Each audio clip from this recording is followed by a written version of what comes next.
I'm a magician, and I'm pretty sure the kid on stage actually sawed a lady in half. A paranormal circus wasn't really my kind of thing, but I didn't have any performances that evening, and an anonymous benefactor had sent me a front row ticket. The sparkling black and purple circus tent was packed with people. I admit that I can be a bit skittish sometimes, and the macabre costumes of the undead clowns that would roam the aisles startled me an embarrassing number of times. But the show was a spectacle well worth the scares. The acts were at once chilling and captivating, and I found myself holding my breath as the vampiric knife thrower stabbed silver blades dangerously close to her prey, and gasped with the rest of the audience when the ghoulish acrobats clung precariously to each other in their aerial act. Among the extravagantly dangerous performances, though, the showstopper was none other than the circus magician. Small and lean, and dressed in a purple satin suit, the magician didn't look any older than 17 or 18. It wasn't uncommon for young prodigies to enter the performance scene so early, but something about him was different. He exuded a kind of confidence that most wouldn't learn to have until well into their career, and he wore a slightly crooked smile that made him at once charming and dangerous. As for his tricks, they were nothing short of breathtaking. With just a wave of his hand, he turned the flowing purple drapes around the aerial silk dancer into fluttering rose petals, and then effortlessly caught the dancer in his arms. He called a volunteer to the stage, whispered something into his ear, and then made him dance like a puppet on his strings. At one point, he simply walked on stage and snapped his fingers, instantly engulfing himself in deep violet flames that rose high into the air, before slowly sputtering out as he took a small bow, completely unscathed. I rarely found much of a challenge in puzzling out the secrets of other magicians' routines, since my own familiarity with magic usually made it easy to try and reason out how others would craft all their intricate tricks. The silk turning into petals was a work of clever setup and practiced timing backstage. The volunteer who got hypnotized was most likely planted there, and, while a full-body burn was a bold move, these circus performers were probably used to risking their lives daily. I only began to suspect something was strange when the young magician began to perform a classic stage trick. A slender lady accompanied him on stage and lowered herself into a long wooden crate. Conveniently, the crate would be placed on a specially designed table, but the table on stage was plain. The crate was also commonly wide enough to fold the body into, but this one, it was a tight fit. The feet sticking out of one side of the crate wouldn't usually move, but these bobbed as the lady adjusted herself. Mildly impressed, I was beginning to think of what clever trick the young magician had devised, when the giant carpenter's saw bit deep into the crate and the lady began to scream. I gripped the edges of my seat and told myself it was just an act as the magician hacked into the crate. The screams, they grew louder and louder and more frantic, and the crate rattled as the lady twisted in what appeared to be pain, her feet twitching spastically. Thick red blood began to pool underneath the crate. The magician, he didn't so much as blink. His blade and now his hand was stained, and blood dripped from the table as he relentlessly drew the saw back and forth, back and forth. The audience was silent, and the lady, she just kept screaming until there was an audible crunch, and she went completely still. That was a lot of fake blood. I wondered if they had concealed a jug of it somewhere. They must have gotten assistance with some big-shot Hollywood artists to get the black bits and the chunks in there. The magician put down his saw and turned the severed halves of the crate towards us to see. The audience gasped and murmured at the very realistic-looking torso halves. I peered into the crate myself. Other than the grotesque severed body, it seemed to be empty and plain. The magician swiveled the crate halves back together and smiled. His eyes, they glittered strangely as he took in the suspense. Then, he placed his hands on the crate, closed his eyes, and simply breathed for several long moments. The lady's eyes snapped open. The audience cheered wildly as the magician opened the crate, helped her to her feet, tidied her now blood-soaked dress, and led her off stage. As the lights dimmed and the stage hands swooped in to clean up the props, I could have sworn I caught the metallic scent of blood. Of all the people who could come up to me, I was intercepted by a demonic clown on my way out. He smiled wide with slit lips and jagged teeth, gesturing for me to follow. I don't really need any more pictures, I said. He kept gesturing, and I let out a small sigh and followed him through the crowd to one of the side exits. We stepped out into the night, and he began to lead me around the back of the circus tent. So, where is it that we're going? I asked, beginning to grow uneasy. And the clown, he just smiled back at me. I followed as far behind him as I could without seeming rude, which really wasn't very far at all. Before I knew it, we were removed from the crowd to the very back of the circus yard, littered with swampy puddles from the afternoon's rain. Square black tents about the size of typical New York bedrooms occupied the grounds. The clown turned to me and pointed at one. You want me to go inside? He nodded.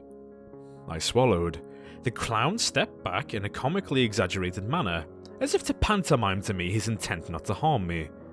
Somewhat encouraged by this, I stepped up to the tent and gingerly brushed the drapes aside. Sitting in the tent at a table with two slender wine glasses, surrounded by glittering yellow fairy lights strung along the walls, was the young magician. Upon seeing me, he smiled, got to his feet and held out his hand. "Ah, Mr. Herring," he said. "A pleasure to finally meet you." In retrospect, it was incredibly rude of me not to shake his hand, but hearing him speak for the first time, combined with the fact that he knew my name, caught me off guard. I blinked, dumbfounded. You know me?" "Ah, of course. From the Bellagio escape act, right?" I felt myself blush a little. That was a long time ago. "Certainly not long enough to forget. Oh, please, come in. I've always wanted to speak to you." Somewhat awkwardly, I took my seat at the table across from the young magician. The clown walked in carrying a tall bottle. "I do hope that you like champagne." I raised an eyebrow. Are you old enough to..." The magician laughed. I'll take that as a compliment." Apologies." No, it's really fine." As I slipped the rose-coloured champagne, I couldn't help but study the young magician's face. Some of his stage makeup was still on, making his angled jawline and high cheekbones stand out. He also wore unsettlingly vivid purple contacts that were covered only by the tips of his long, thick eyelashes. He certainly did not look old enough for any of this. Forgive me," he said quickly, noticing my staring. "I don't believe that I have introduced myself. My name is Alexander Chase. On the stage, they call me the Mirage." Hearing those words rang a bell at the back of my head. I'd probably heard some of my colleagues talk about him. "The Mirage," I echoed. "That's in the name of the show, isn't it? The Mirage Carnival." Alexander smiled.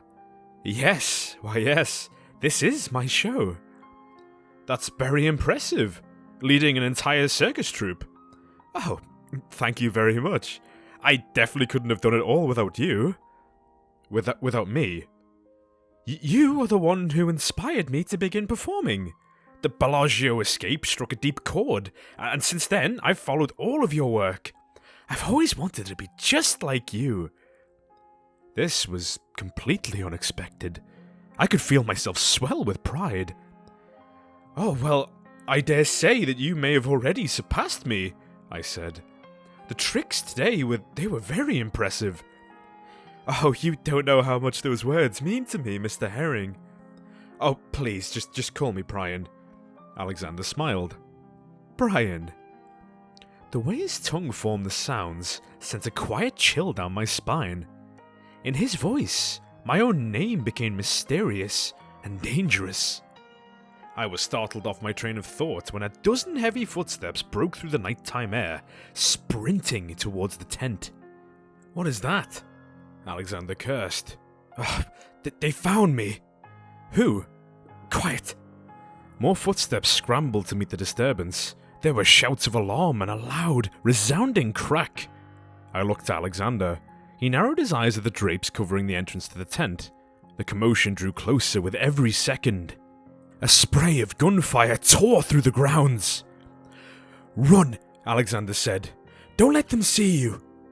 Before I could process what he said, he grabbed me by the wrist, turned to the black wall of the tent, and swept his other hand through the air.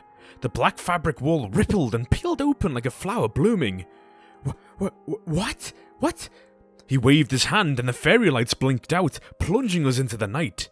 As the last of the glow faded, I thought I saw him take something small and shiny from his pocket and toss it onto the floor.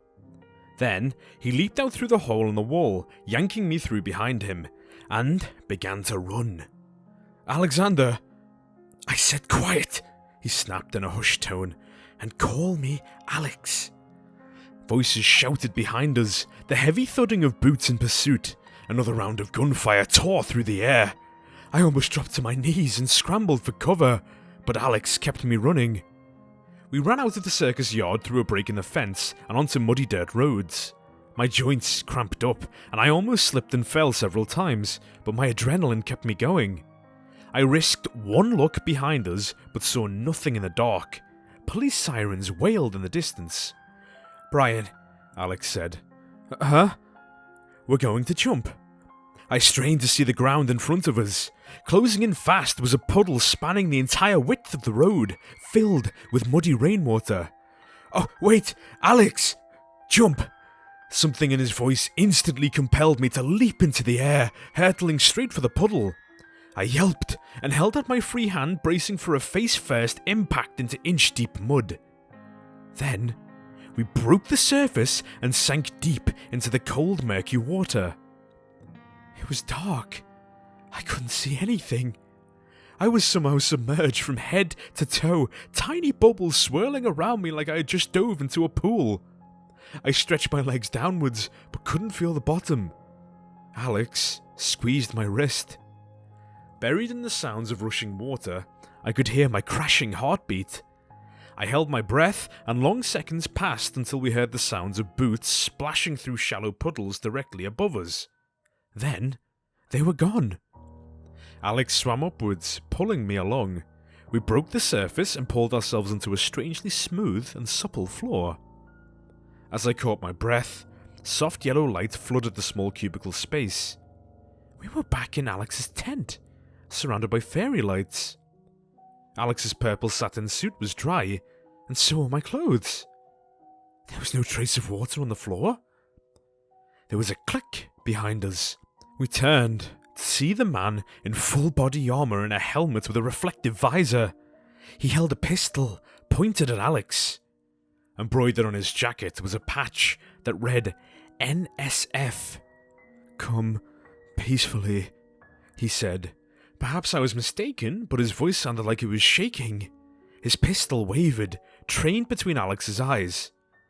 Alex chuckled. You've got me. I really didn't want to put Brian Herring in danger, but you just had to choose today to storm my town." The armored man's finger trembled on the trigger. He began to reach for a radio at his hip. I swallowed. "Alex, now that you've seen Brian with me, I guess it's gotta be either you or him. Easy choice." Alex snapped his fingers. Deep violet flames sprang out of thin air and engulfed the man. I gasped and scrambled away as the man's armor caught fire like kindling.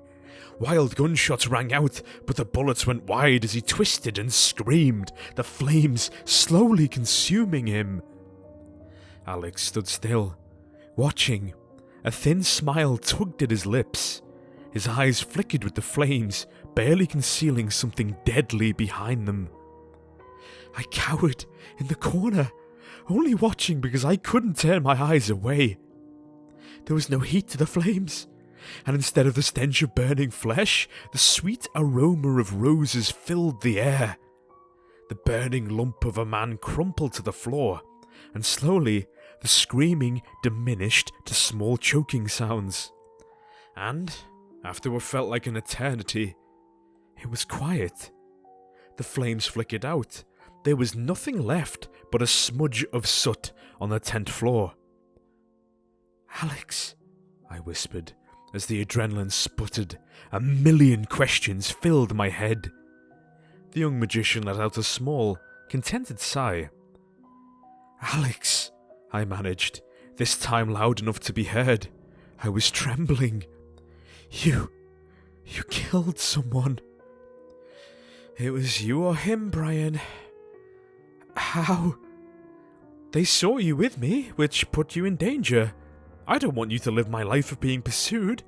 Not that you could survive long." But... He turned to me and put a finger to his lips. "No more." "Alex, I really need some answers." He stared me down with his unsettling gaze. I don't know what came over me, but I refused to falter.